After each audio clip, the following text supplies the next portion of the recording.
So இன்றைக்கி ஒரு முக்கியமான டாபிக் இது. இந்திய தேசிய இயக்கம் 1915 1947 வரைக்கும் இது முக்கியமான ஒரு காலகட்டம். சரிங்களா? ஸோ இந்திய தேசிய இயக்கத்திலே இது ஒரு முக்கியமான காலகட்டம். அது மட்டும் இல்லாமல் நம்ம எக்ஸாமுக்கு முக்கியமாக வரக்கூடிய பிளேசஸ் நிறையா காம்படிட்டிவ் எக்ஸாம்ஸில் கொஷின்ஸே பார்த்திங்கன்னா 1915 1947 இருக்கக்கூடிய இந்த நேஷ்னல் மூமெண்ட்லேருந்து நிறையா கொஷின்ஸ் கேட்குறாங்க. சரிங்களா? இந்த டாபிக் பொறுத்த வரைக்கும் எங்கே இருக்குது அப்படின்னு பார்க்கலாம். ஸோ 5th சாப்டரில் பாருங்கள். ஸோ ஆல்ரெடி நம்ம அப் டு 1915 வரைக்கும் பார்த்துட்டோம். Next Indian national movement 1915 to 1947. 12th standard history lesson 4-7 very very very very important, note பண்ணி வச்சுக்கோ.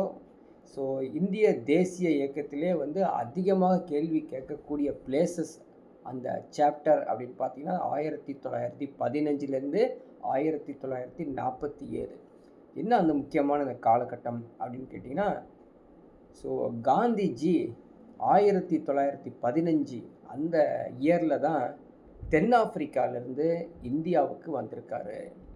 வந்ததுக்கு பிறகு நம்முடைய இந்தியன் நேஷ்னல் மூமெண்ட்டில் எப்படி சேஞ்சஸ் நடந்திருக்குது, என்னென்ன ஈவெண்ட்ஸ் நடந்திருக்குது அப்படிங்கிறதும் ஒரு இம்பார்ட்டண்ட். ஸோ இந்த ஈவெண்ட்ஸ் எல்லாத்தையுமே நீங்கள் இந்த பிடிஎஃப் அப்லோட் ஆனதுக்கப்புறம், அதாவது இந்த யூடியூப் அப்லோட் ஆனதுக்கப்புறம் இந்த பிடிஎஃப்பை டவுன்லோட் பண்ணி படிச்சுக்கங்க. ரொம்ப ரொம்ப இன்ட்ரெஸ்டிங்காகவும் இருக்கும். உள்ளே நிறைய இன்ஃபர்மேஷன்ஸ் இருக்குது, படிச்சுக்கங்க. சரிங்களா? ஸோ ஃபஸ்ட்டு பார்க்கலாம். நம்முடைய இந்தியன் நேஷ்னல் மூமெண்ட் 1915 to 1947 என்னென்ன ஈவெண்ட்ஸ் பார்க்க போகிறோம் அப்படின்னு பாருங்கள். ஈவெண்ட்ஸ் பாருங்கள். சாம்பிரான் மூமெண்ட் 1917. சரிங்களா? சாம்பிரான் மூமெண்ட் 1917. காந்திஜி ஃபாஸ்ட் அகமதாபாத் 1918. த கேதா struggle 1918. Montague Chelmsford Reforms, Rowlatt Act, Jallianwala Bagh Massacre, Khilafat Movement, Non-Cooperation Movement. So எத்தனை இன்ஃபர்மேஷன்ஸ் நம்ம பார்க்க போகிறோம் பாருங்கள். Chauri Chaura incident, Swarajist party, Simon Commission and Nehru report, Simon go back, அதே மாதிரி லாகூர் காங்கிரஸ் செஷன், பூர்ண ஸ்வராஜ் 1929. ஸோ தண்டி மார்ச். அதுக்கப்புறம் பார்த்திங்கன்னா round table conference, Poona pact, last phase of Indian national movement, August offer, individual satyagraha, லாகூர் resolution, Cripps mission, Quit India moment.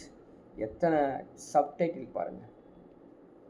Spread and intensity of the movement, release of Gandhi, Netaji சுபாஷ் Chandra Bose and the INA trial, royal Indian navy revolt, Rajaji proposal, finally பார்த்திங்கன்னா Wavell plan and cabinet mission.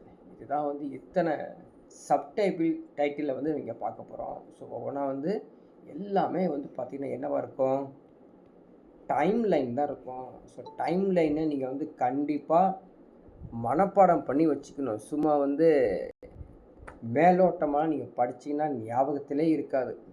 பயங்கரமாக மனப்பாடம் பண்ணிக்கணும், வேறு வழியே இல்லை. இதான் கொஷின் கேட்பான், இதில் தான் கேட்பான். சார் இது படிச்சுட்டு போனேன், வேறு ஒன்று கேட்டான் அப்படிங்கிற மாதிரி தான் இந்த டாப்பிக்கில் வரவே வராது. என்ன படிச்சிருக்கீங்களோ அதான் கேட்க போகிறான்.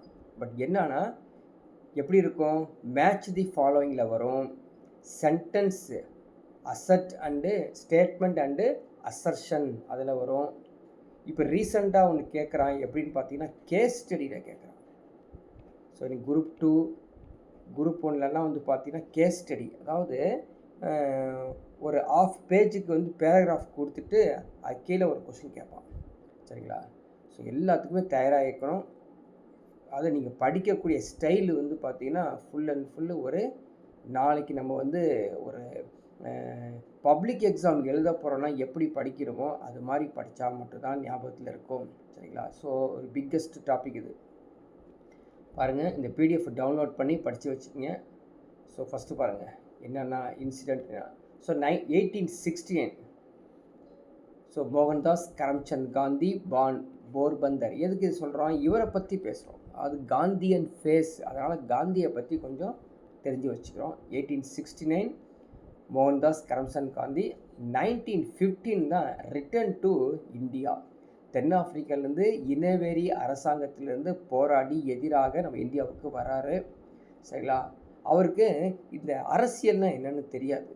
யாருடைய அட்வைஸ் கிடச்சிருக்குன்னா கோகலேவுடைய ஆலோசனைப்படி தான் ஒரு வருடம் நாடு முழுவதும் பயணம் செஞ்சு என்னப்பா இந்தியனுடைய பிரச்சனை அப்படிங்கிற மாதிரி அவர் ஃபுல்லாக பார்த்துருக்காரு. ஏன் பார்த்தாரு அப்படின்னா, யார் வந்து காந்திஜியிட்ட போய் சொல்கிறாங்க இது மாதிரி இந்தியாவில் இத்தனை பிரச்சனைகள் இருக்குன்னா நம்ம நம்பவே மாட்டார். ஏன்னு கேட்டிங்கன்னா, அவர் வந்து அதிகமாக இருந்தது லண்டன் வந்து பார்த்திங்கன்னா அருமையாக ஒரு ரூல்ஸ் அண்ட் ரெகுலேஷனை மெயின்டைன் பண்ணிட்டுருப்பாங்க. அவங்களுடைய ஆட்சி தானே, பிரிட்டிஷ் இந்தியா தானே இந்தியாவில் இருக்குது அப்படின்ட்டு அவர் என்ன பண்ணுவார், இங்கேயும் நல்லா தான் இருக்கும் அப்படிங்கிற மாதிரி ஒரு தாட்டில் இருப்பார். ஆனால் இங்கே வந்து பார்க்கும்போது அவர் என்ன பண்ணுறாரு, அது இந்தியா முழுக்க ஒரு சுற்றுப்பயணம் வந்து ஒரு சபர்மதி ஆசிரம் வந்து அகமதாபாத்தில் ஸ்டார்ட் பண்ணுறாரு. அதாவது என்ன அப்படின்னு பார்த்தீங்கன்னா, இந்த ஹோம் ரூல் இயக்கம் இருக்காங்க இல்லையா, அவங்களுடைய அரசியல் இயக்கங்கள்லாம் வந்து தீவிரமாக பங்கேற்க இல்லாதனால அகமதாபாத்தில் சபர்மதி ஆசிரமம் வந்து நிறுவனாருங்க. அதுக்கப்புறம் பார்த்திங்கன்னா அவருக்கு ஒரு இனவெறி பிரச்சனை தென்னாப்பிரிக்காவில் இருந்தது. சரிங்களா? அங்கே எதிர்த்து அவர் வந்து சத்தியாகிரகம் அகிம்சையெல்லாம் போராடி கொஞ்சம் பழக்கம் முன்னவர். சத்தியாகிரகம்னா என்னன்னு அவருக்கு தெரியும். அதை பேஸ் பண்ணி இங்கே கொண்டு வராரு. சரிங்களா? ஸோ இவர் கொண்டு வரும்போது உண்மையும் அகிம்சையும் தான் அதிகமாக இவர் வந்து பேசியிருக்காரு. வேறு எதுவுமே அவர் வந்து பேச கிடையாது. இவரை பற்றி நம்ம சின்னதாக இன்ட்ரொடக்ஷன் முடிச்சுட்டு இப்போ போகலாம். ஃபஸ்ட்டு ஒரு சத்தியாகிரகம் 1917 சாம்பரன் சத்தியாகிரகம் மனப்பாடம் பண்ணி வச்சுக்கணும். என்ன மனப்பாடம் பண்ணி வச்சுக்கணும் அப்படின்னு கேட்டிங்கன்னா, இந்த இயரும் அந்த இன்சிடெண்ட்டும் ஞாபகம் வச்சுக்கணும். மீது எல்லாம் சேம் இன்சிடெண்ட்டாக இருக்கும். எல்லாமே வந்து அதாவது விவசாயிகளை வந்து கொடுமைப்படுத்தி அவங்கள்ட்ட வட்டி அதிகமாக வாங்கி தொந்தரவு பண்ணியிருப்பாங்க. அதனால் ஏற்படக்கூடிய மூமெண்ட்டு தான் இது. எல்லாம் சேம், ஆல்மோஸ்ட் சேமாகவே இருக்கும். ஸோ லிட்டில் பிட் சேஞ்சு தான் இருக்கும். சரிங்களா? சரி, இந்த சாம்பரான் சத்தியாகிரகத்தை என்ன பண்ணுறாரு அப்படின்னு பார்த்தீங்கன்னா, இந்த காந்தியடிகள் விவசாயிகள் அனைவரையும் கூப்பிட்டு ஒரு போராட்டத்தை அறிவிக்கிறாரு. ஏன் போராட்டத்தை அறிவிக்கிறாரு அப்படின்னா, இந்த சாம்பரான் மாவட்டம் எங்கே இருக்குன்னா பீகாரில் இருக்குதுங்க. பீகாரில் இருக்கக்கூடிய சாம்பரான் அந்த பிளேஸில் இண்டிகோ விவசாயிகள் அப்படின்னு சொல்லுவாங்க. ஸோ இண்டிகோ அப்படிங்கிறது ஒரு டை. அந்த டை வந்து இந்தியாவில் வந்து ப்ரொடக்ஷன் ஆகாது. சரிங்களா? ஓரளவுக்கு தான் ப்ரொடக்ஷன் ஆகும். அதிகமாக ப்ரொடக்ஷன் ஆகக்கூடியது வீட்டு, ரைஸு, இது மாதிரி பேடிஸு, அது மாதிரி தான் வந்துட்டுருக்கோம். ஆனால் இங்கே என்ன பண்ணுறாங்க, இண்டிகோ வந்து டிமாண்டு அவங்களுடைய ஐரோப்பிய நாட்டுகளில் இருக்கிறனால ஐரோப்பிய தோட்டக்காரர்களெல்லாம் உருவாக்கி இந்த இடத்துல இண்டிகோ வந்து நீங்கள் அதிகமாக மகசூல் கொடுங்கன்னு சொல்லி குத்தகைக்கு வைக்கிறாங்க. அப்படி குத்தகைக்கு வளர்க்கும் போது இவங்களால் அது வந்து நிறையா ப்ரொடக்ஷன் பண்ணுறதில்ல. அது மட்டும் இல்லாமல் 3/20 20/3 அப்படிங்கிறது வந்து கண்டிப்பாக நீங்கள் வந்து இண்டிகோ விவசாயம், அதாவது 20 ஏக்கர் இருந்துச்சு அப்படின்னா 3 ஏக்கர் வந்து இண்டிகோ நீங்கள் வந்து அந்த மகசூல் பண்ணணும் அப்படின்னு அர்த்தம். ஸோ அப்படி இருக்கும்போது சம் லீடர்ஸ் ராஜேந்திர பிரசாத், சரிங்களா, ராஜேந்திர பிரசாத், மஜ்ரூல் ஹக், ஆச்சாரியா கிருபாலினி, மகாதேவ் தேசாய் எல்லா தலைவர்களும் ஒன்று சேர்ந்து இந்த சாம்பரான் மூமெண்ட்டை வந்து முன்னெடுத்துட்டு போகிறாங்க. பிரிட்டிஷ் அதிகாரிக்கு எதிராக பண்ணுறாங்க. ஸோ அதில் முக்கியமான உறுப்பினர் காந்தியடிகளும் ஒரு முக்கியமான உறுப்பினராக இருக்கிறனால அவரை ஒரு விசாரணை குழுக்கு எடுத்துகிட்டு போகிறதான் இந்த சாம்பரானுடைய முக்கியமான இன்சிடெண்ட். இதில் வந்து காந்தி தனது முதல் வெற்றியை எடுத்ததே வந்து இந்த சாம்பரான் மூமெண்ட்டில் தான். சரிங்களா? அதனால் வந்து ஞாபகம் வச்சோ, சாம்பரான் மூமெண்ட் வந்து காந்தியடிகள் எடுத்த first success in he's homeland struggle enabled him to closely understand the condition of peasantry அப்படின்னு தெரிஞ்சுக்கங்க. ஸோ இரண்டாவது அப்படின்னு பார்த்தீங்கன்னா 1918 அகமதாபாத் உண்ணாவிரதம். சரிங்களா? என்ன அகமதாபாத்தில் அப்படின்னு பார்த்தீங்கன்னா, அங்கே இருக்கிற மக்களை ஒன்று திரட்டுறாரு. எதுக்கு அப்படின்னா, அங்கே தொழிலாளர்கள் அகமதாபாத்தில் இருக்கக்கூடிய லேபர்ஸ் இருக்காங்க இல்லையா, ஒர்க்கர்ஸ், அவங்களுக்குள்ள பிரச்சனை என்னன்னா டெக்ஸ்டைல் ஒர்க்கர்ஸ், ஜவுளி தொழிலாளர்கள், அந்த மில் உரிமையாளர்களுக்கு இடையே ஒரு பெரிய தகராறு ஏற்பட்டு அந்த தகராறில் வந்து சரியான ஊதியம் கொடுக்க மாட்டாங்க. 35% உயர்த்த கோரி ஒரு வேலை நிறுத்தத்தை அறிவிக்கிறாங்க. இந்த வேலை நிறுத்தத்துலேயும் வந்து பார்த்திங்கன்னா தொழிலாளர்கள்லாம் ஒன்று சேர்ந்து மன உறுதியாக வந்து வேகமாக போராடுறாங்க. கடைசியாக வந்து காந்தியின் உண்ணாவிரதம் வந்து ஒரு முக்கியமான பங்கு இந்த அகமதாபாத் தொழிலாளர்களுடைய பங்கில் இருக்குது. ஸோ இதுவும் வந்து வெற்றி கிடைக்குது. ஸோ 2வது வெற்றி காந்தியடிகளுக்கு. ஸோ 3வது பார்த்திங்கன்னா 1918 கேதா இயக்கம், அது கேதா ஸ்ட்ரகிள் அப்படின்னு. இது ஒரு கேதா மாவட்டம் அப்படி ஒரு மாவட்டம். அங்கே இருக்கக்கூடிய விவசாயிகள், சரிங்களா, அந்த விவசாயிகள் வந்து பருவமழை எதுவுமே அங்கே வந்து இருக்காதனால, ஸோ மழையே பெய்யாதனால என்ன பண்ணுறாங்க, நில வருவாய் ஒன்றுமே இல்லாமல் ரொம்ப வந்து கஷ்டத்தில் இருக்காங்க. அப்பையும் என்ன பண்ணணுங்க, அவங்க வரி கட்டி ஆகணும் அப்படிங்கிற ஒரு பெரிய நிபந்தனை அவங்களுக்கு இருக்கிறனால, கட்டாய சூழ்நிலை இருக்கிறனால அவங்களால கட்ட முடியல. கடன் வாங்குவாங்க, வட்டி அதிகமாக சேர்ந்துடும், ஒரு பெரிய கொடுமையில் இருப்பாங்க. ஸோ அப்படி இருக்கும்போது காந்தி, வித்தல்பாய் பட்டேல் எல்லாம் சேர்ந்து அந்த ஏழை விவசாயிகளுக்கு சார்பாக தலையிட்டு போராட்டம் சாகும் வரை செய்கிறாங்களாமா. ஸோ அதோடு சேர்ந்து வல்லபாய் பட்டேல் ஒரு இளம் வழக்கறிஞராக இருந்தார். இந்துலால் யாக்னிக் காந்தியுடன் இணைந்து இந்த ராயட்டுகளுக்கு எதிராக போராட்டம் நடத்தினார், சரிங்களா. ஸோ இப்போ இந்த பகுதியை பொறுத்த வரைக்கும் நீங்கள் எப்படி படிச்சுக்கணுன்னா, எந்த இயரில் என்ன இயக்கம் நடந்திருக்குது. கேதா ஸ்ட்ரகிள் வந்து 1918 நடந்திருக்குது. யாரெல்லாம் பார்ட்டிசிபேட் பண்ணாங்க அவங்களோட நேம்ஸை வந்து நீங்கள் மனப்பாடம் பண்ணி வச்சுக்கணும். இதுதான் முக்கியமானது. அதே மாதிரி சின்னதாக ஒரு நோட் பண்ணி வச்சுக்கலாம். என்ன நோட் பண்ணி வச்சுக்கலாம்னா, ஒன்று வந்து விவசாயம் சம்மந்தப்பட்டதான் எல்லாமே இருக்கும், சரிங்களா. ஸோ அடுத்தது பார்த்திங்கன்னா மான்டேகு சேம்ஸ்ஃபோர்டு ரீஃபார்ம்ஸ். இவர் ஒரு சீர்திருத்தம் கொண்டு வர்றார். மான்டேகு சேம்ஸ்ஃபோர்டு சேர்ந்து ஒரு சீர்திருத்தம் கொண்டு வராங்க. எட்வின் மான்டேகு சேம்ஸ்ஃபோர்டு, சரிங்களா, இந்திய மற்றும் வைஸ்ராய் மாநில செயலாளர் ஆகியோர் முறையே இந்தியாவிற்கான அரசியலமைப்பு மாற்றங்களை திட்டத்தை அறிவிக்கிறாரு. அது இந்தியன் கவுன்சில்கள் சட்டம் 1919, இந்தியன் கவுன்சில் ஆக்ட் 1919. ஸோ இது வந்து என்ன அப்படின்னு பார்த்தீங்கன்னா இரட்டை ஆட்சி முறையை கொண்டு வராருங்க. டயார்கி சிஸ்டம் கொண்டு வராது. Bicameral legislature dyarchy system கொண்டு வராது. இந்த டயார்கி சிஸ்டம் என்ன அப்படின்னு பார்த்தோம்னா, வருவாய் வரக்கூடிய பிளேசஸ்லாம் வந்து பிரிட்டிஷ்காரங்க பார்த்துக்குவாங்க. ஜமீன்தார்கள் பிரச்சனை எல்லாம் வந்து நம்ம இந்தியன்கள் பார்த்துக்கிற மாதிரி 2 நிர்வாகத்தை கொண்டு வருவாங்க.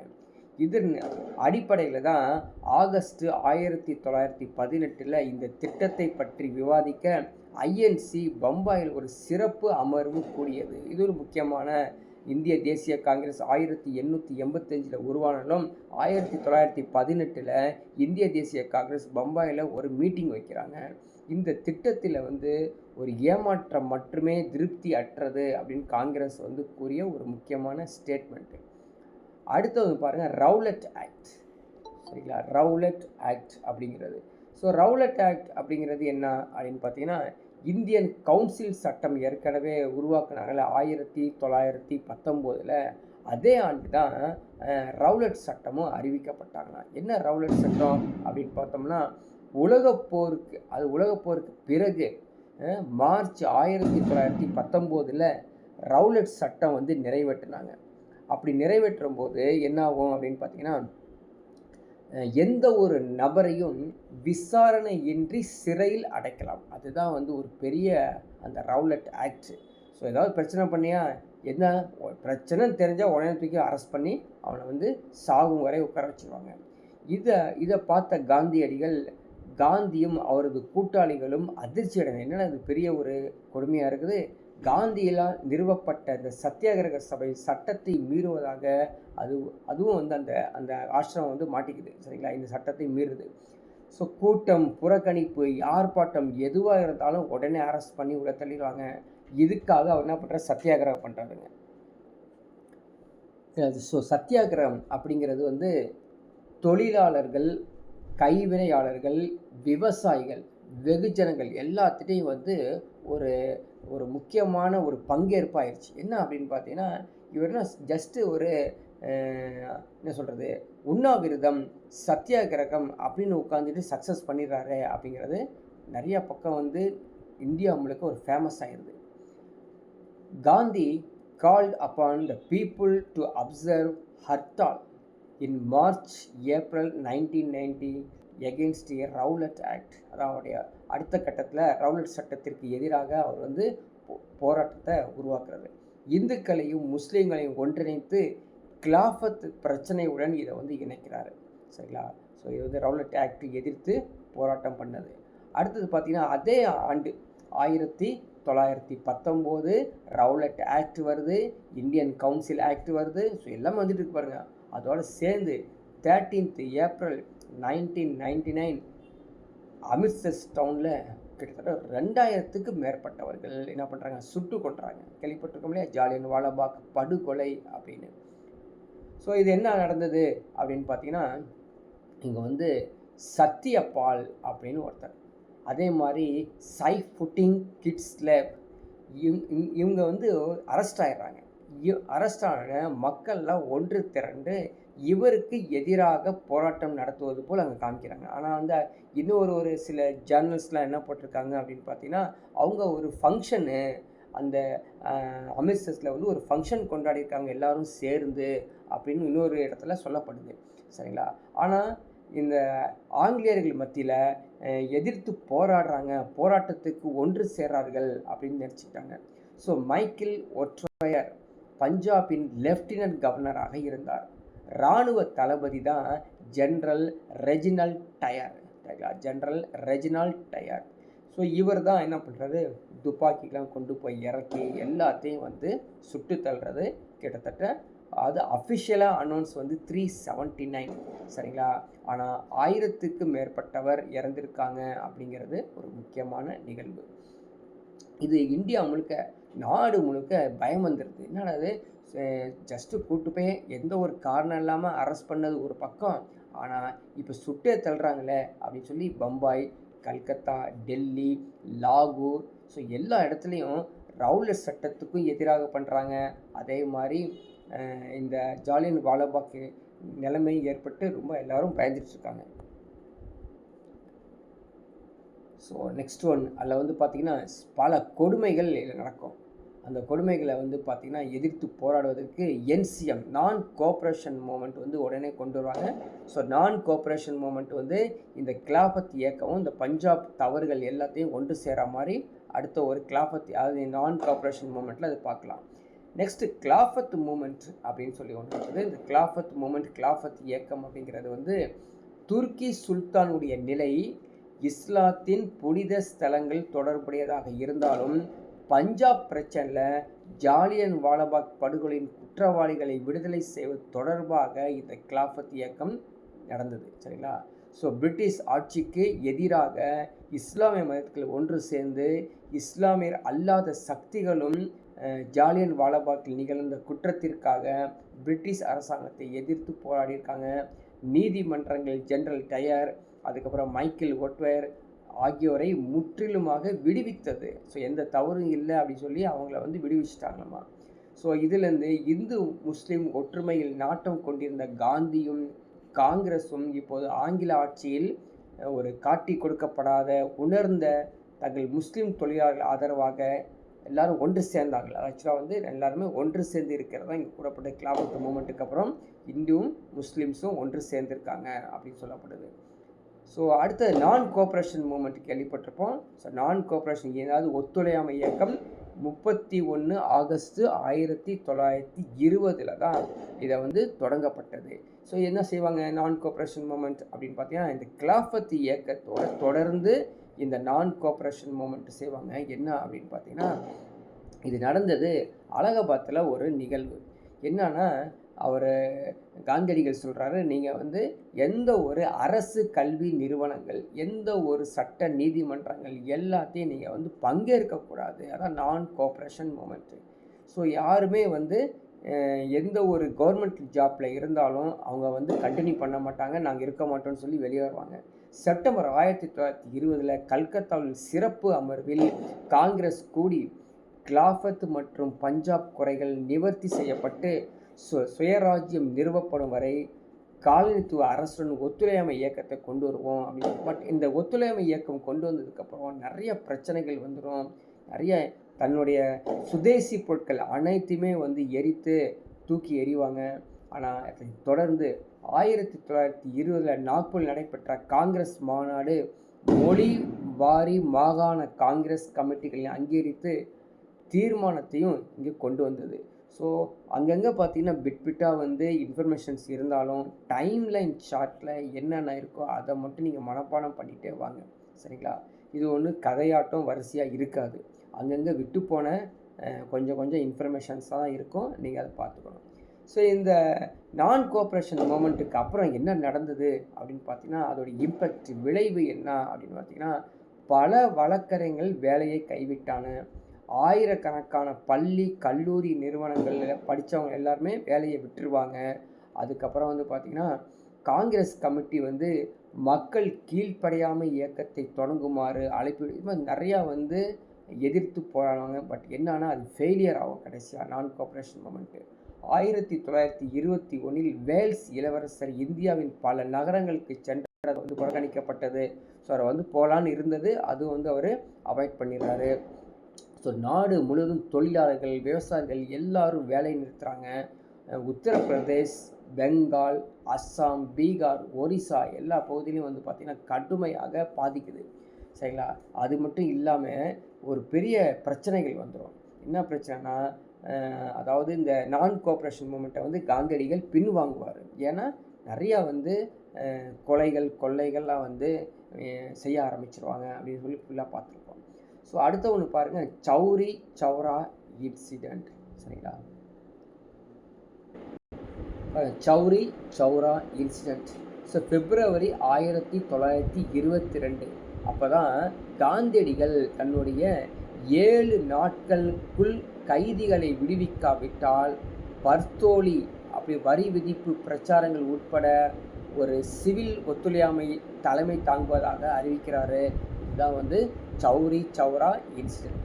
இதில் வந்து சுவராஜ்யம் விரைவில் விடிந்துவிடும் அப்படிங்கிற மாதிரி ஒரு முக்கியமான ஒரு ஸ்டேட்மெண்ட்டை கொண்டு வராங்க. இதனால் என்ன ஆகுன்னு பார்த்தீங்கன்னா, எல்லா பக்கமும் வந்து வன்முறைகளும் தீ வைப்புகளும் வந்துடும். ஸோ வந்து போலீஸ் ஸ்டேஷனை வந்து உடைக்கிறது, தீ வைக்கிறது, இது மாதிரி பெரிய பெரிய கவர்மெண்ட் ஆஃபீஸை உடைக்கிறது, தீ வைக்கிறது, இது மாதிரி பல கிளர்ச்சிகள் நடக்கும். இது எல்லாமே மலபார், ஆந்திரா 2 வன்முறை கிளர்ச்சிகளும் மிக ஒரு பெரிய பிரச்சனையாயிரும். இது இல்லாமல் ரம்பா பகுதி, கடலோர ஆந்திர பழங்குடியினர், அல்லூரி சீதாராம் ராஜு தலைமையில் ஒரு பெரிய கிளர்ச்சி செய்வாங்க. மலபார் முஸ்லீம், அதாவது மாப்பிள்ளை முஸ்லீம் சொல்லுவாங்க, அவங்களும் வந்து ஒரு பெரிய கிளர்ச்சி செய்வாங்க பிரிட்டிஷ் அரசாங்கத்திற்கு எதிராக. ஸோ 1922ஆம் ஆண்டு பிப்ரவரி 5ஆம் தேதி சௌரி சௌராவில் ஒரு 3000 பேர் கூடி காங்கிரஸ் ஊர்வலம் செய்கிறாங்க. துப்பாக்கி சூடு வைக்கிறாங்க. துப்பாக்கி சூட்டில் வந்து ஆத்திரமடைந்த காவல்துறையினர் சுடப்பட்டது, கும்பலில் இருக்கக்கூடிய காவல் நிலையங்கள் தாக்கப்பட்டது, 22 போலீஸார் வந்து உயிரிழக்கிறாங்க. இதனால் என்ன ஆகும் அப்படின்னு பார்த்தீங்கன்னா, நான் சொன்னேன் இல்லையா, என்சிஎம் நான் கோஆப்ரேஷன் மூமெண்ட்டு அது வந்து இடைநீக்கம் செஞ்சிருவாங்க, அதாவது பாதியில் நிறுத்திடுவாங்க. ஸோ காந்தியடிகள் வந்து இந்த ஒத்துழையாமை இயக்கத்தை வந்து பின்வாங்கிடுவார். பின்வாங்கினதுக்கப்புறம் பிரச்சனைகள் எல்லாமே குறைஞ்சிடும். ஸோ அடுத்தது பாருங்கள், ஸ்வராஜ் பார்ட்டிங்கிற தனியாக ஒரு கட்சி ஆரம்பிக்கிறாங்க. சிஆர் தாஸ், மோத்திலால் நேரு தீவிர அரசியலுக்கு திரும்ப முன்மொழிகிறதா இந்த ஸ்வராஜ் பார்ட்டியோட முக்கியமானது, சரிங்களா? இது ஒரு குழுவாட்டம் உருவாகுது. ஸ்வராஜ்யவாதிகள் மாற்று திறனாளிகள் என்று அழைக்கப்பட்டது. ஏன்னா அவங்க வந்து மெதுவாக தான் எந்த ஒரு சேஞ்சஸும் பண்ணுவாங்க. தமிழ்நாட்டில் சத்தியமூர்த்தி இந்த குழுவில் சேர்ந்தவர் முக்கியமானவர், மாற்றங்களை சார்ந்தவர். காங்கிரஸ் ஒரு பகுதியாக ஸ்வராஜ்ய கட்சி வந்து தொடங்கப்பட்டது, சரிங்களா? ஸோ அடுத்தது வந்து பார்த்திங்கன்னா, அடுத்த ஒரு நிகழ்வு சைமன் கமிஷன். இதுவும் முக்கியமானது, எக்ஸாமில் கேட்டிருக்காங்க. Simon commission, Nehru report. So Simon commission 1929-30 என்னன்னா, அரசியலமைப்பு சீர்திருத்தங்கள் கொண்டு வராங்க. ஸோ அரசியலமைப்பு சீர்திருத்தம் கொண்டு வரும்போது சில இது வந்து சட்டபூர்வமாக ஒரு ஆணையத்தை கொண்டு வருவாங்க. அந்த ஆணையத்தில் வந்து என்னென்னா, வெள்ளையர்கள் அதாவது பிரிட்டிஷ்காரர்கள் மட்டும்தான் உறுப்பினர்களாக இருந்திருக்காங்க, இந்தியர்கள் யாருமே இல்லை. சரிங்களா? இதனால் 1927ஆம் ஆண்டு சென்னையில் நடைபெற்ற காங்கிரஸ் ஆண்டு கூட்டத்தில் ஆணையத்தை புறக்கணிக்கணும், முஸ்லீம் லீக் மற்றும் இந்து மகாசபா இந்த முடிவை வந்து ஆதரிக்கிறது இன்னும் ஒரு பலமாக இதில் கருதப்படுது. ஸோ இருந்தாலும் 1928 டிசம்பர் கல்கத்தாவில் நடைபெற்ற அனைத்து கட்சி கூட்டத்தில் வந்து இந்த வகுப்புவாத பிரதிநிதித்துவம் ஏற்க தவறியது. அதனால் வந்து அந்த சைமன் கமிஷன் நேரு ரிப்போர்ட் வந்து சொல்கிறோம். பட் சைமன் வந்து வரும்பொழுது அவரை வந்து கோபேக் அப்படின்னு சொல்லுவாங்க. சைமன் கமிஷனுக்கு எதிராக மக்கள் போராட்டம் செஞ்சு எல்லோரும் கோபேக், சைமன் கோபேக் அப்படின்னு சொல்லுவாங்க. இந்த சைமன் கோபேக்கில் வந்து அடுத்த கட்ட போராட்டத்துக்கு கொண்டு போகுது. 1928 டிசம்பரில் கல்கத்தாவில் அது காங்கிரஸ் கூடியது ஒரு முக்கியமான நிகழ்வு. அதனைத் தொடர்ந்து அடுத்த வருடம் 1929 ஜவஹர்லால் நேரு அடுத்த ஒரு அறிக்கை கொடுக்குறாரு. அந்த அறிக்கையும் வந்து ஒரு முக்கியமானது. சரிங்களா? ஸோ எல்லாமே டைம் லைன் தான். டைம் லைனை வந்து நோட் பண்ணி வச்சுக்கோங்க. நெக்ஸ்ட்டு பாருங்கள், லாகூர் காங்கிரஸ் செஷன் பூர்ணஸ்வரா 1929. அதாவது சுதந்திர போராட்டத்தில் வரலாற்றில் வந்து காங்கிரஸில் லாகூர் மாநாடு ஒரு முக்கியமான நிகழ்வு. இது எக்ஸாம்பிள் டைம் கேட்டு வச்சுருக்கேன், படித்து வச்சுக்கோம். ஸோ 31 டிசம்பர் 1929 அப்போ தான் வந்து லாகூரில் வந்து சுதந்திரத்தின் மூவர்ண கொடி ஏற்றப்பட்டது. படித்து வச்சு எக்ஸாம்பிள் கேட்டிருக்கான். ஒவ்வொரு ஆண்டும் ஜனவரி 26ஆம் தேதி இந்த கொடியை தான் நம்ம வந்து ஹோஸ்ட் பண்ணுறோம் அப்படின்னு தெரிஞ்சுக்கங்க. ஸோ காந்தி தலைமையில் சிவில் ஒத்துழைமை இயக்கம் தொடங்கப்படும் என்றும் அறிவிக்கப்பட்டது. ஸோ 1929 நடந்தது. 1930 அப்படின்னு சொல்லி ஒரு ஃபேமஸான இன்சிடெண்ட் தான் இந்த தண்டி மார்ச், தண்டி யாத்திரை அப்படின்னு. ஸோ தண்டி யாத்திரை உங்களுக்கு தெரியும், காந்தியடிகள் தண்டி அணிவகுப்பு நடத்தினார். எதுக்கு அப்படின்னா உப்பு சத்தியாகிரகம் நடத்தினார் இல்லையா? அதான் எப்போ நடத்தினார் அப்படி தெரிஞ்சு 1930. இதில் வந்து ஒரு காந்தி தன்னுடைய சபர்மதி ஆசிரமத்திலேருந்து குஜராத் கடற்கரைக்கு, குஜராத் கடலில் தண்டிங்கிற பிளேஸ் வரைக்கும் 375 கிலோமீட்டர் என்ன பண்ணுறாங்க, நடந்தே அவர் போகிறாங்க. அவர் கூட கிட்டத்தட்ட 78 பேர் ஃபாலோவர்ஸும் போனாங்க. கிட்டத்தட்ட ஒரு 25 நாள், அதாவது 6 ஏப்ரல் 1930 அன்று அவர் அங்கே போய் அந்த தண்டி யாத்திரை இருந்து என்ன செஞ்சார் தெரியுங்களா? அதாவது நீங்கள் உப்புக்கு வரி போட்டுட்ருக்காங்க, பிரிட்டிஷ் அரசாங்கம் உப்புக்கு வரி போடுறாங்க. நீ என்ன எங்கள் ஊர்லேயே வந்துட்டு எங்கள்கிட்டே வந்து உப்புக்கு வரி போடுறியா? நாங்களே வந்து உப்பை ப்ரொடக்ஷன் பண்ணிக்கிறோம், உற்பத்தி செஞ்சுக்கிறோன்னு சொல்லி தான் அந்த நிகழ்வு தண்டி யாத்திரைக்கு போகிறது. சரிங்களா? ஸோ அடுத்தது பாருங்க, வட்டமேஜை மாநாடு, இந்த ரவுண்ட் டேபிள் கான்ஃபரன்ஸ். இதுவும் எக்ஸாமில் கேட்ட கொஷின்ஸ். சைமன் கமிஷன் ரிப்போர்ட்டை எடுத்துகிட்டு போயிட்டு ஒரு வட்ட மேஜை மாநாடு எங்கே நடக்கும்? லண்டனில் நடக்கக்கூடியது.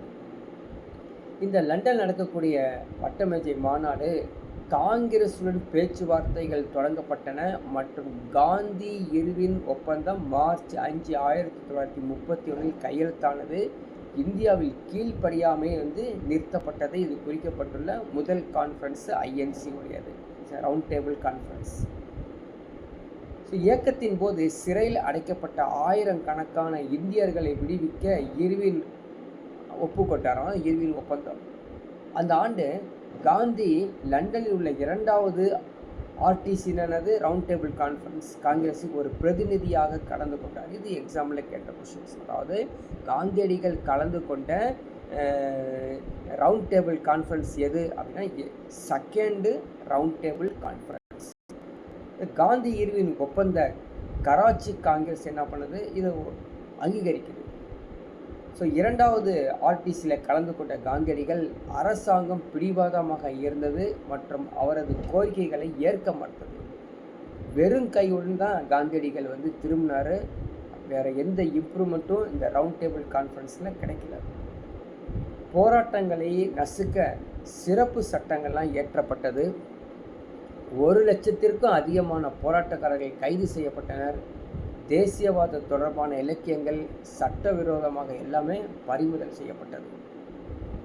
மே 1931 அதிகாரப்பூர்வமாக இடைநிறுத்தப்பட்டது. மே 1934 திரும்பவும் பெறப்பட்டது. ஸோ இது மாதிரி நிகழ்வுகள் நடந்து திரும்பவும் நடக்கும். ரெண்டாவது பாருங்கள், அடுத்தது பூனா பேக்ட், அதாவது பூனா ஒப்பந்தம் அப்படின்னு 10th ஸ்டாண்டர்டில் படிச்சிருப்போம். இது பார்த்திங்கன்னா சாதி இந்துக்களின் மேலாதிக்கத்தின் கீழ் காங்கிரஸின் கட்டுப்பாட்டில் இருக்கும் சுதந்திர இந்தியாவில் தீண்டத்தகாதவர்கள் மற்றும் ஒடுக்கப்பட்டவர்களின் எதிர்காலம் குறித்து அம்பேத்கர் அக்கறை கொண்டிருந்தார். ஜெனரல் அம்பேத்கர் இந்த ஹரிஜன மக்களுக்கு சப்போர்ட் பண்ணி பேசுகிறார்.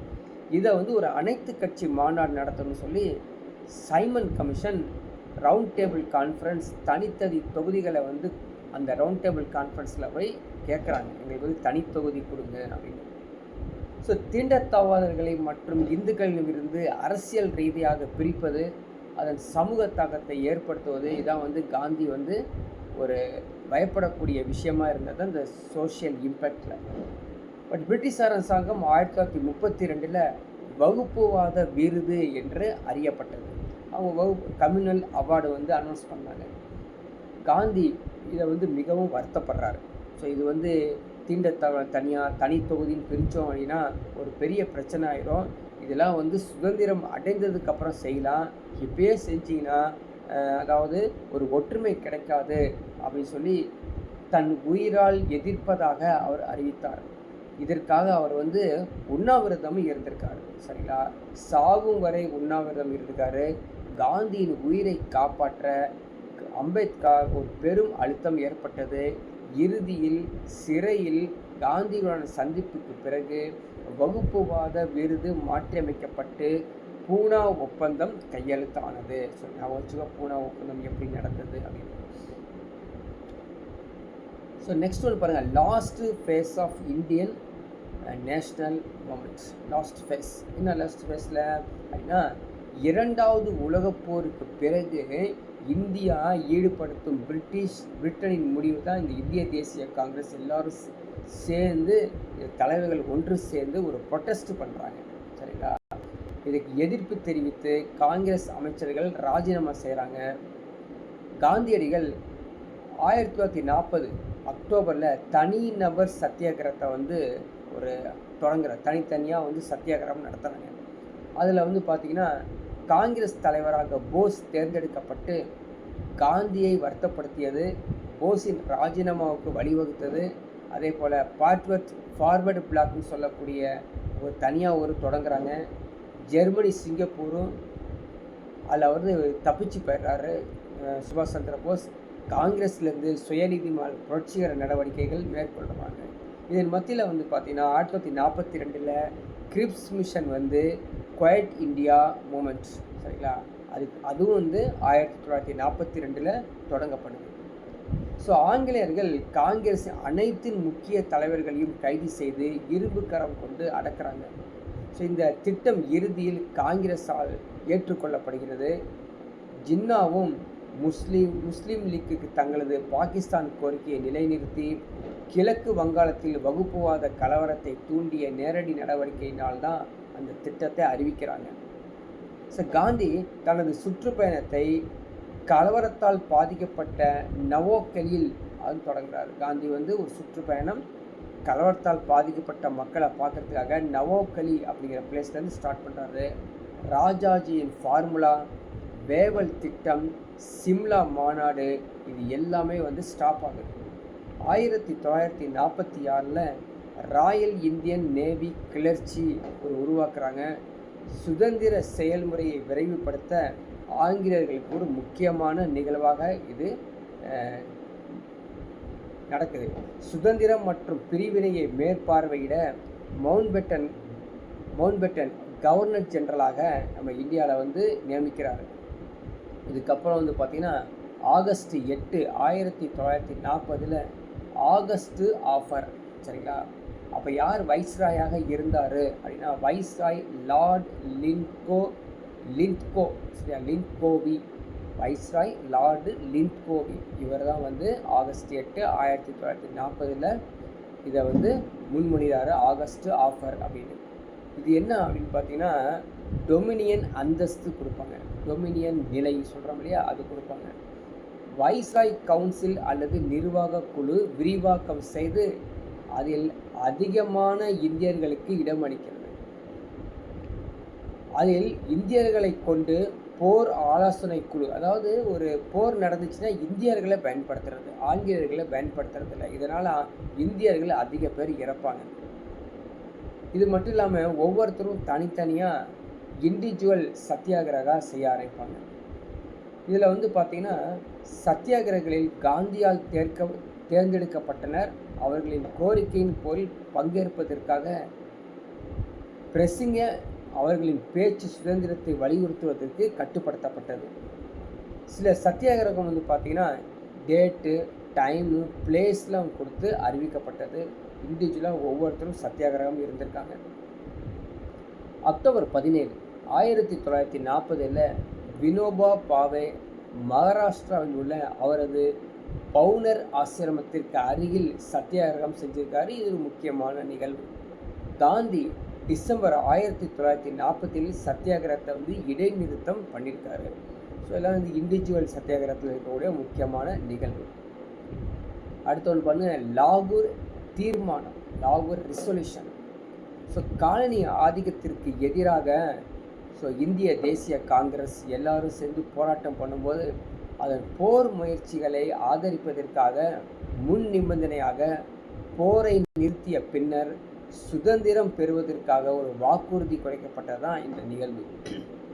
இது வந்து பார்த்திங்கன்னா மார்ச் 23, 1940 லாகூரில் முஸ்லீம்களுக்குன்னே தனி நாடு வேண்டும் என்று கோரிக்கை வந்தது. இது எப்போ கோரிக்கை வந்ததுன்னு எக்ஸாமில் கேட்பாங்க, அது நோட் பண்ணிக்கா. 1940 மார்ச் 23.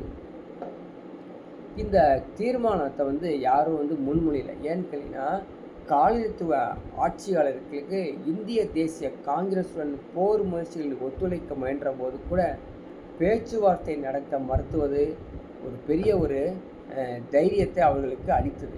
அதாவது என்னன்னா அவங்களுக்கு வந்து இப்போது தனியாக ஒரு நாடு கேட்பதும் பேச்சுவார்த்தையில் வந்து சுதந்திரம் கிடைக்காமல போயிருமா அப்படிங்கிற ஒரு சின்ன பயமும் இருந்திருக்கும். அடுத்த கிரிப்ஸ் மிஷன். கிரிப்ஸ் மிஷன் எப்போ நடந்தது? இது நடந்தது வந்து 1941 டிசம்பர். காங்கிரஸ் காரிய கமிட்டி இந்த இரண்டாவது போருக்கு பிறகு ஒரு தீர்மானத்தை கொண்டு வரணும் அப்படிங்கிறதுக்காக ஒரு மிஷன் உருவாக்குறாங்க. மார்ச் 1942 சர் ஸ்டாஃபோர்ட் கிரிப்ஸ் தலைமையிலான ஒரு தூதுக்குழு இந்தியாவை வந்து அடையுது. இந்தியாவுக்கு புறப்படுவதற்கு முன் இந்தியாவில் பிரிட்டிஷ் கொள்கையானது இந்தியாவின் சுயராஜ்யத்தை விரைவில் செயல்படுத்துவதை நோக்கமாக கொண்டது அப்படின்னு அறிவிக்கிறாரு இந்த கிரிப்ஸ். என்ன டொமினியன் ஸ்டேட்டஸ் வந்து கொடுக்குறாரு. ஸோ கிரிப்ஸ் போருக்கு பிறகு டொமினியன் அந்தஸ்து மற்றும் அரசியலமைப்பை உருவாக்கும் அமைப்பிற்கு உறுதியளிக்கிறது. டொமினியன் அந்தஸ்து வழங்குவது மிகவும் குறைவாகவே இருந்தது. இவை அனைத்திற்கும் மேலாக பிரிவினைக்கான சாத்தியமும் இருந்தது. பேச்சுவார்த்தை முறிவுக்கு கட்டுப்பட்டது ஒரு மாற்றம், இது முக்கியமான ஒரு மாற்றம் இது செய்தது அப்படின்னு கொடுத்துருக்காங்க. ஸோ இதுக்கு நடுவில் சுபாஷ் சந்திர போஸ் ஒரு போராட்டத்தின் அச்சு சக்தியாக இருக்கார்.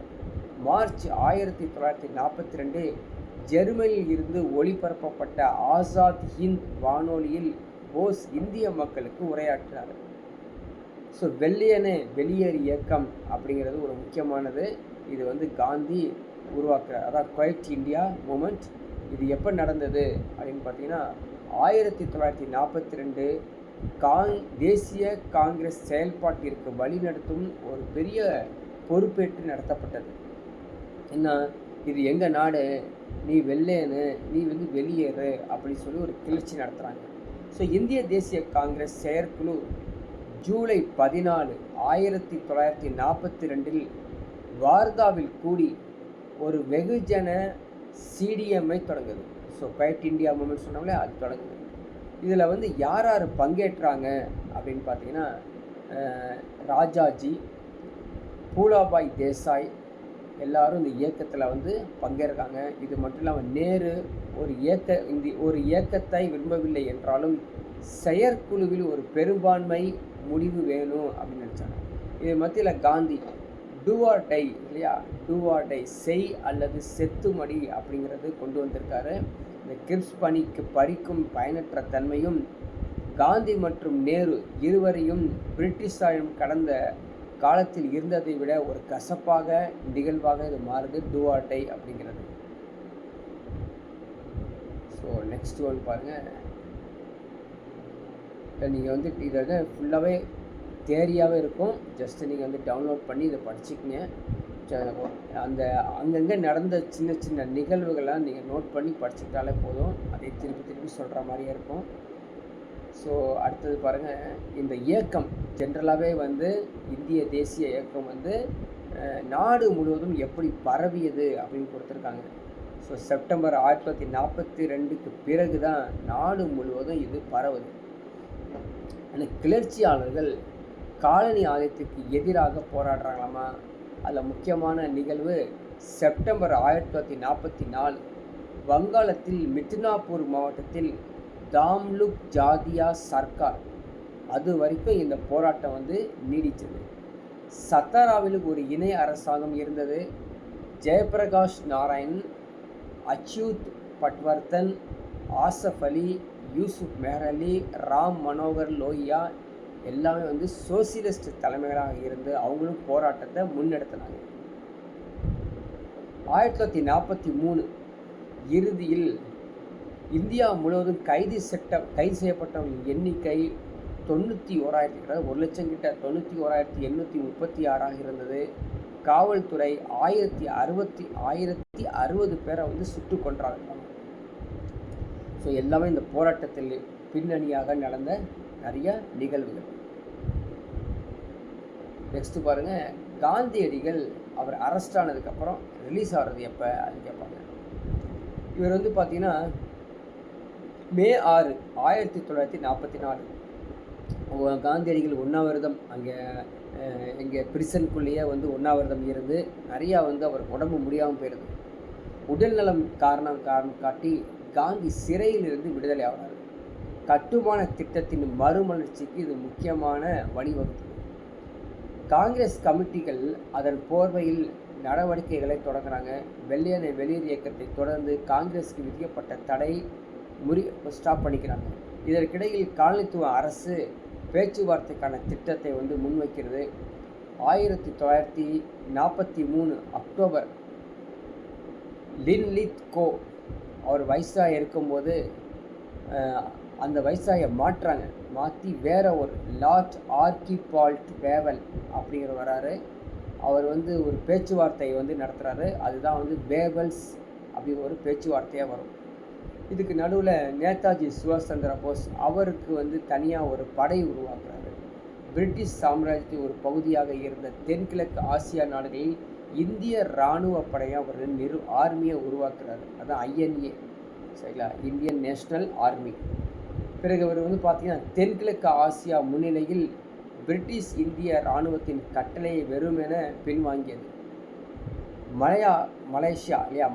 மலேசியாவில் உள்ள பிரிட்டிஷ் இந்திய இராணுவத்தின் அதிகாரியான மோகன் சிங் ஜப்பானியர்களை அணுகிறாரு. அங்கே வந்து ஒரு பெரிய வாய்ப்பை வந்து அவர் பார்க்குறாரு. ஜப்பானியர்கள் சிங்கப்பூரின் வீழ்ச்சிக்கு போர்க்கைதிகளை மேலும் சேர்த்து மோகன் சிங்கின் தலைமையில் 45,000 போர் கைதிகளை வந்து இருந்தாங்களாமா. ஜூலை 2, 1943 சுபாஷ் சந்திர போஸ் சிங்கப்பூருக்கு போயிறாரு. அங்கே டோக்கியோவில் பிரதமர் டோஜோவுடன் சந்தித்து ஜப்பானிய தலைவர் தனது நாடு இந்தியாவின் பிராந்திய விரிவாக்கத்தை வந்து விரும்பவில்லை அப்படிங்கிறத அறிவிக்கிறார். போஸ் சிங்கப்பூரிலிருந்து திரும்பிய பிறகு அக்டோபர் 21, 1943 சுதந்திர இந்தியாவின் தற்காலிக அரசாங்கத்தை நிறுவுறாரு. பிரிட்டன் மற்றும் பிற நட்பு நாடுகள் எதிராக போரை அறிவிக்கிறாங்க. சுபாஷ் சந்திர போஸ் அவர் வந்து ஒரு படை உருவாக்குறாரு. அதான் INA படை. போஸ் குடிமக்களையும் ஐயனையும் சேர்த்து ஒரு படையை வந்து உருவாக்குறாரு. ஜூலை 6, 1944 சுபாஷ் சந்திர போஸ் ரங்கூனில் இருந்து ஆசாத் ஹிந்த் அப்படிங்கிற வானொலி மூலமாக பிரச்சாரம் செய்கிறார். ஆல்ரெடி வந்து படிச்சிருக்காங்க. ஸோ ஸோ நெக்ஸ்ட் ஒன் பாருங்கள், ஐஎன்ஏ வந்து ட்ரையல் பார்க்குறாங்களாமா. ஐஎன்ஏங்கிறது இந்திய நேஷ்னல் ஆர்மி. எங்கே பார்த்திங்கன்னா ஐஎன்ஏ சோதனைகள் புதுடெல்லியில் உள்ள செங்கோட்டையில் நடைபெற்றது. இந்திய தேசிய காங்கிரஸ் வீரர்களுக்கு ஆதரவாக தனது சிறந்த வழக்கறிஞர்களை வந்து களமிறக்கினார் சுபாஷ் சந்திர போஸ். பிறகு பாருங்கள், ஐஎன்ஏவின் 3 முக்கிய அதிகாரிகள் யார் யார் பார்த்தோம், Shahnawaz Khan, PK Sehgal, GS Dhillon. So இது ஏன் இப்படி செஞ்சீங்க அப்படின்னு சொல்லி விசாரணைக்கு அனுப்பப்படுறாங்க. இந்தியாவில் உள்ள பத்திரிகைகள் அனைத்தும் சரிங்களா சோதனைகள் உருவாக்குறாங்க. தலையகங்களை அனைத்தையும் வீரர்களை உடனடியாக விடுவிக்கக்கூடாது. இதுக்கு நடுவில் முஸ்லீம் லீக், சிரோமணி அகாலி, இந்து மகாசபா வெள்ளையனை வெளியேறு பிரச்சாரத்திலிருந்து விலகி போராட்டங்களில் கலந்து கொண்டு அவர்களின் பாதுகாப்பிற்கு நிதி திரட்டுறாங்க. ஐஎன்ஏ சோதனைகள் பிப்ரவரி 1946 இந்திய தேசிய இயக்கத்தின் வரலாற்றில் மற்றொரு முக்கியமான கட்டத்திற்கு கொண்டு போகுது.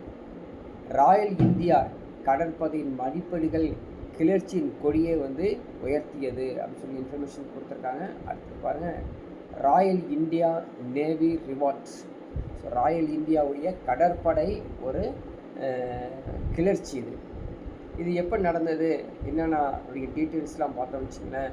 இது வந்து பார்த்திங்கன்னா HIMS தல்வார் மதிப்பீட்டில் கப்பலின் பேனலில் குவைட் இந்தியா அப்படின்னு எழுதப்பட்டதாங்க.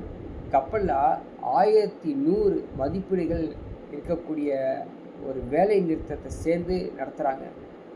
தத்தின் கைது 18 பிப்ரவரி 1946 கிளர்ச்சிக்கான தூண்டுதலாக இது செயல்பட்டது.